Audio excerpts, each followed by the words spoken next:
Greetings and salutations, YouTubers. This is ZillaFan85 back today with my latest video, my latest figure review. Today we are going to go ahead and look at the 1998 Godzilla, or otherwise known as Zilla, Gashapon figure. So this one I got a little while back. Originally I wasn't going to even bother with this version because personally for me this is obviously my least favorite, version of Godzilla, if you want to consider it Godzilla. How they, essentially Toho renamed it Zilla later on. It was kind of almost like a joke kaiju in a way.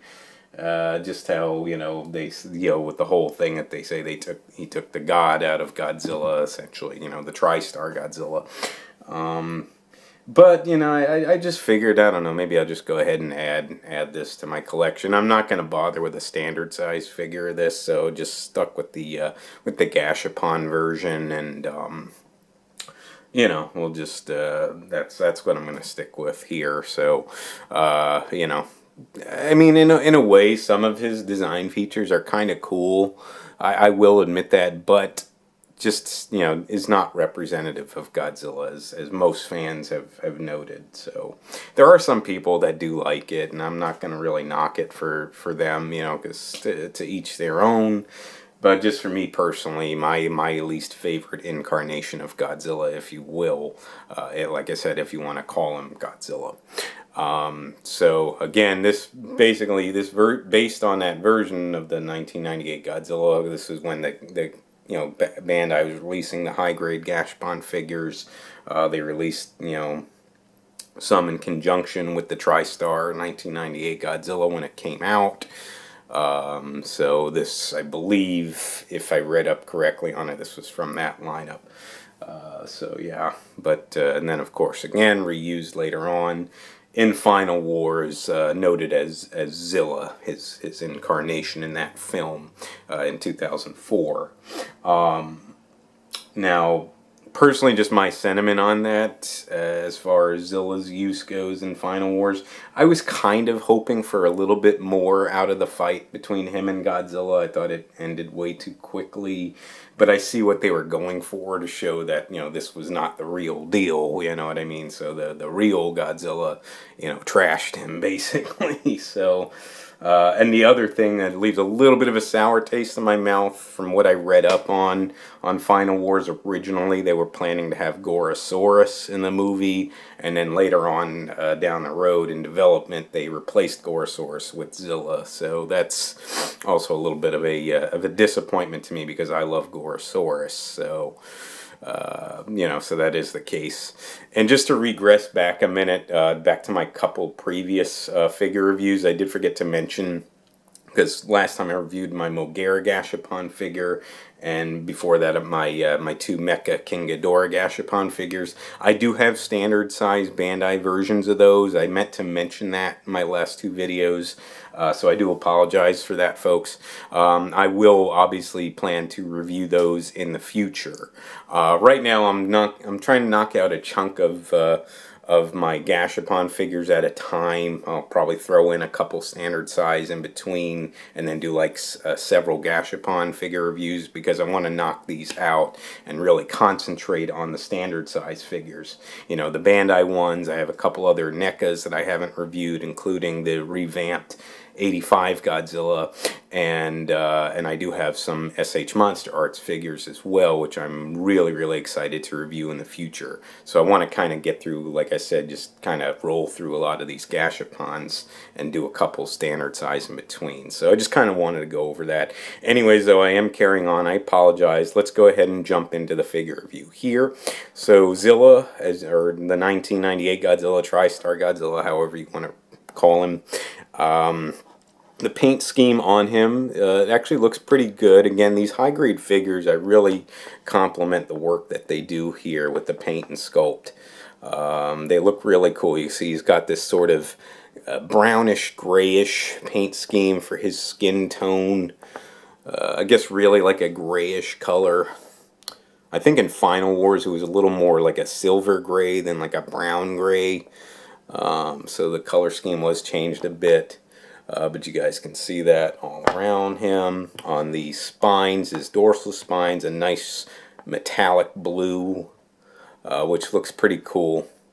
Almost looks like he's about to use his atomic breath here, the way that they sort of shine like that, but I think that's really just the color scheme that was used, and as we know in the '98 Godzilla film, he didn't have his atomic breath, he just had like a sort of flame breath, sort of generic attack that he used, which is, at least with the animated series version that came out following the '98 movie, which that series I actually happen to really like because I thought it was really well done, and they did restore his atomic breath for that.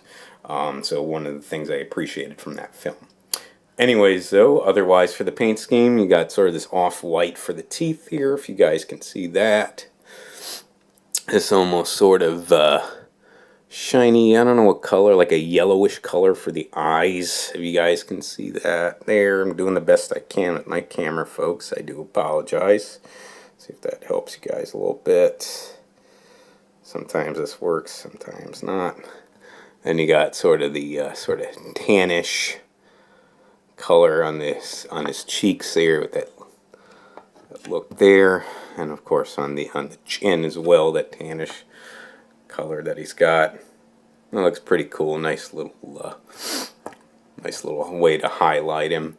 And you got sort of this sort of like these not really the same color as the teeth, sort of like an off yellow color for the claws, for the finger claws and the toe claws there, as you guys can see. Yeah, that's pretty much it, I think, as far as the paint scheme goes. So, pretty basic, but all Godzillas have a pretty basic paint scheme anyway. Nothing too elaborate. And then, otherwise, next we'll jump into the detail. And this figure is pretty nicely detailed. As you can see on the skin, it does look pretty scaly all around. Very, very good there on the underside of him there. Nice scales. They got that sort of flap underneath his mouth, which is indicative of his look in the film there.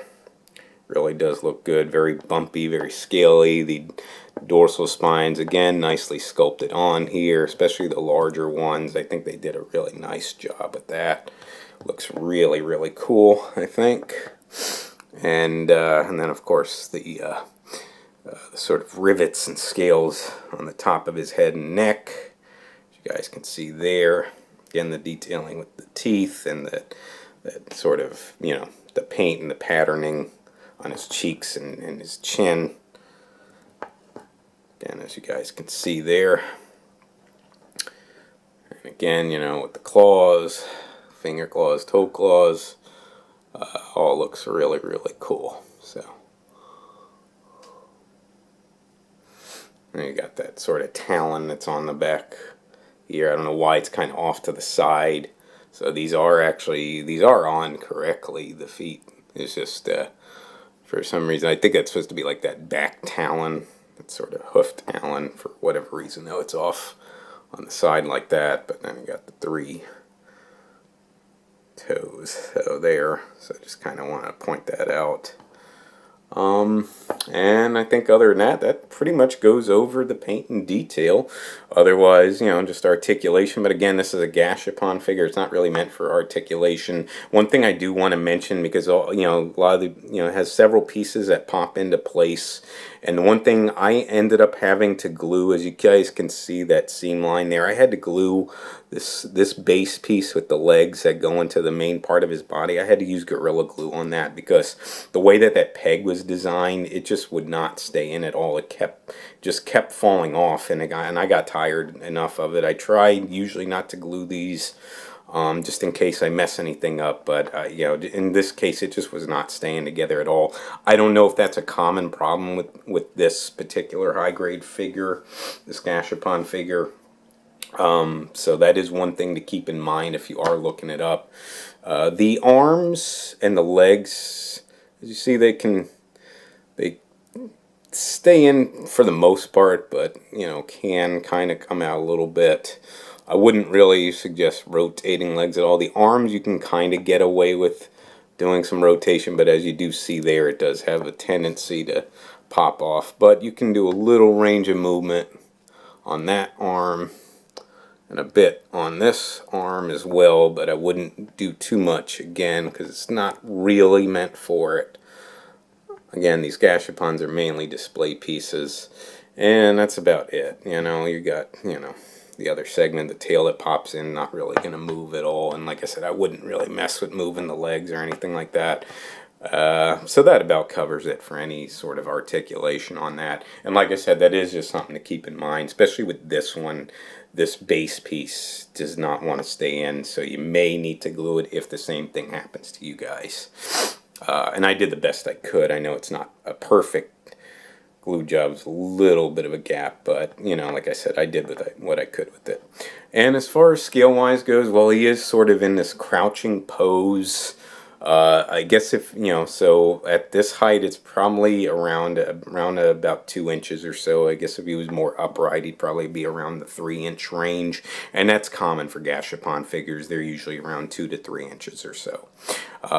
You can find him on eBay. This is where I got mine from. They don't always pop up, this version of Godzilla, but if they do online, they should not be too expensive. Should be around the $20 price mark, which is fairly common for a lot of the Gashapon figures, or at least what I've seen anyway. So just to keep that in mind. But it is a cool little figure, and if you're like me, you don't really want a standard size version of Zilla or the 98 Godzilla, but you would like to maybe have something in your collection just to represent him, the Gashapon one I think is a good way to go. So I think that does about cover it for this video, folks. I would definitely like to thank you so much for watching. If you would like to subscribe, please feel free to do so. If you would like to like and or comment on any of my videos, please feel free to do so as well. And just remember, until next time, ladies and gentlemen, you be good to yourselves, and sayonara.